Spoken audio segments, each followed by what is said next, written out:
Do you often look back and wonder why you made such a dumb money decision? Or maybe 3 or 4 decisions? You were so sure at the time. So why are you having second thoughts? I'm Beverly Harzog, and I'm going to show you 2 simple steps that lead to better decisions and fewer regrets. The first thing you need to do is pause. Just pause. Don't make an emotional decision. Think back to a dumb money decision you made in the last year. Maybe you spent $1,600 on a cruise, but now you wish you'd put it in your emergency fund. I actually did that when I was in my 20s. Well, I had 10 cents in my account. That was one of my many dumb money mistakes back then. And yes, I regretted that decision big time.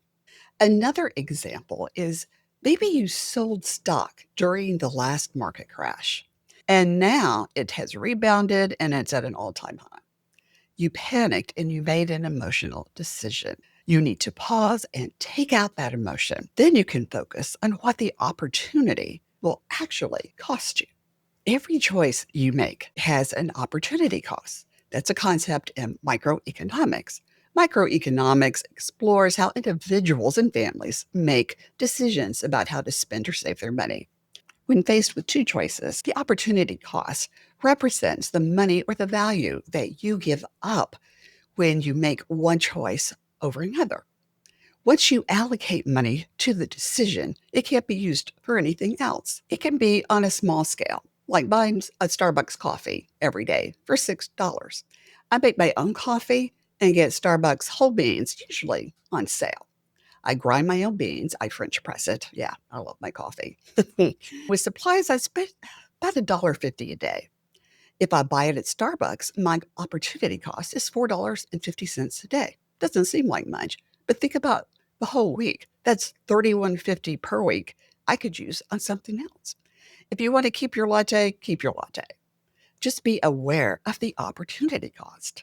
I could give up coffee altogether and save $10.50 a week, but no, that's an opportunity cost I'm willing to pay. Now let's take a look at how opportunity cost can help you in your everyday life when you're making decisions. And it's not just about money. There's also a cost of your time and sometimes the experience that you just want to have. Let's take a look at this example. You have 2 mutually exclusive choices.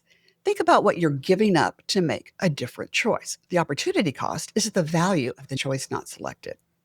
Buying groceries and cooking versus going out to a restaurant. Let's say it's $50 to buy groceries and cook, but $200 to go out. Maybe you're getting appetizers and drinks. Opportunity cost of the money is $150.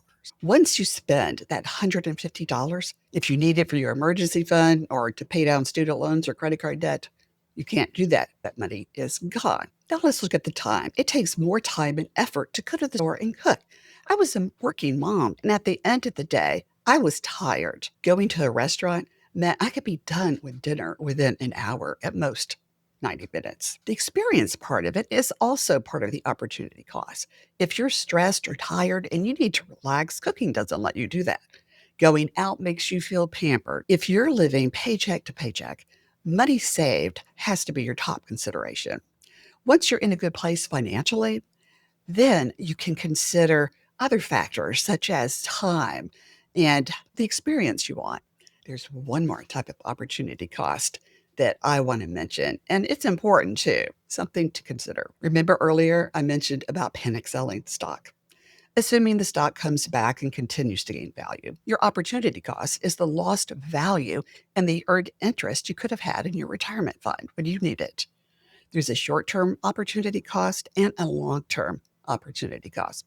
So take out the emotions and consider the opportunity cost, and you'll know what you're getting and what you're giving up. You'll make smarter decisions, which lead to more happiness and less regret.